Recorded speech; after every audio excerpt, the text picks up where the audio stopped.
How does one explain the difficult economic conditions of today's Canada? One can find answers in Mark Carney's book, Values, Building a Better World for All.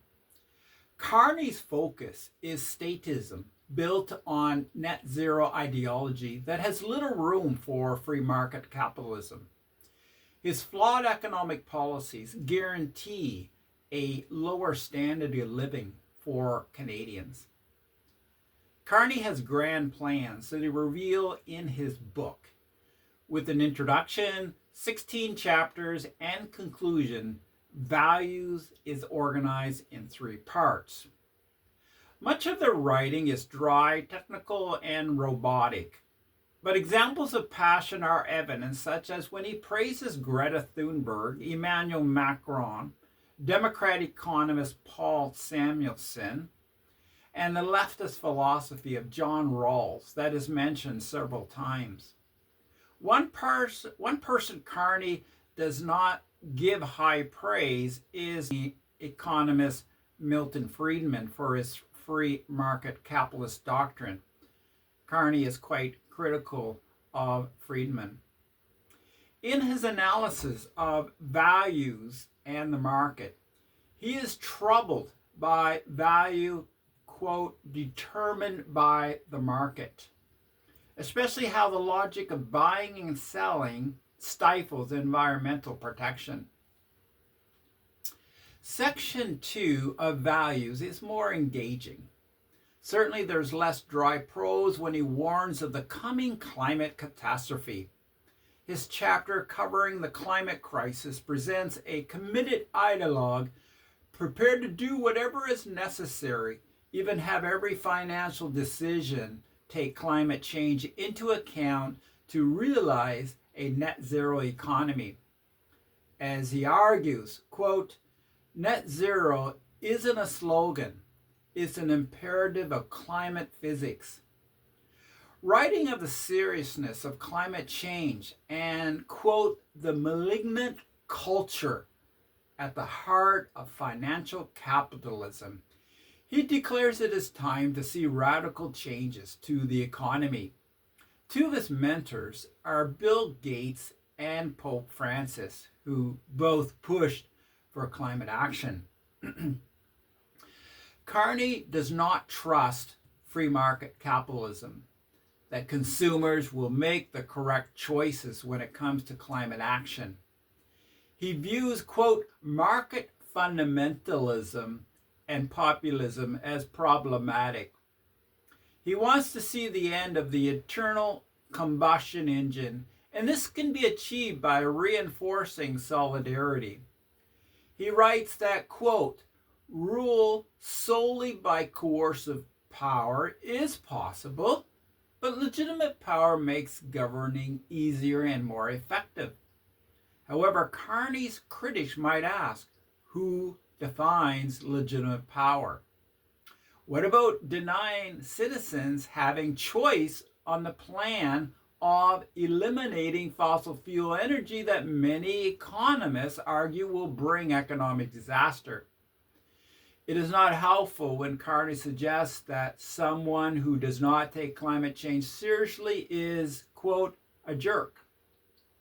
He forges ahead and maintains it is time for governments to embrace the green revolution and, quote, shut down unsustainable activity that is no longer viable in a net zero world.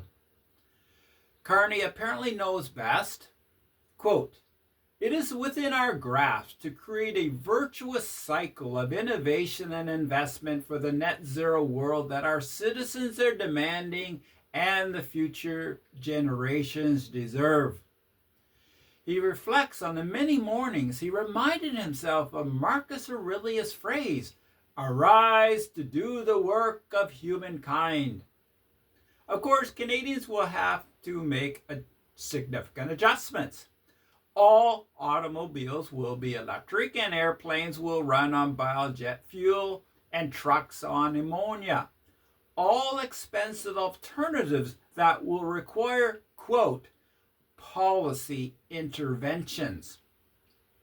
To make the path smoother, there will be a global focus on sustainable developmental goals, and for companies, environmental, social, and governance measurements, ESG. Carney applauds the World Economic Forum's International Business Council for its development of ESG metrics for purpose-driven companies. Following a United Nations ESG framework, a compliant group would divest investments with fossil fuel industries and select companies, quote, that have net zero targets and credible strategies to achieve them. In the chapter on Canada and building value for all, Carney states that, quote, resource-rich Western provinces will require significant transition support through fiscal incentives from the federal government, greater regulatory certainty, and new programs to develop the industries of the future. If Canada abandons its oil and gas wealth, where will the federal government find the necessary revenue to support Westerners who had their economy destroyed? This is what critics are asking. Another question, will Canadians of the other provinces accept skyrocketing taxes? Carney's answer is that Canada cannot afford the risk of, quote, unfettered capitalism. For him, it is imperative that Canadian leaders, quote, accelerate the transition towards proven economic zero carbon solutions. The problem is simply too large and urgent to be solved otherwise. Progressives will find much that is appealing in values.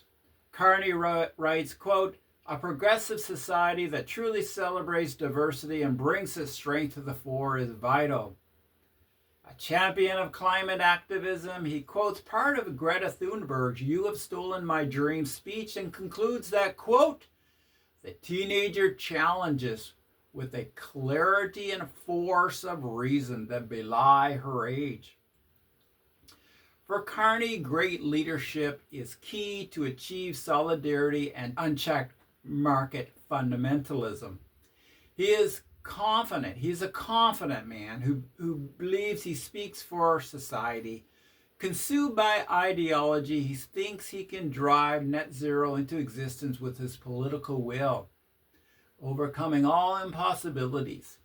Carney views free market capitalism as an obstacle to the commitment to the green revolution. He demands swift change and no pushback.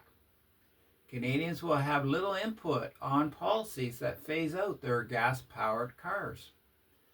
Carney has written a sleepy book full of dry, unoffensive material, but the book says enough to reveal that today's Canadian Prime Minister is a dangerous man.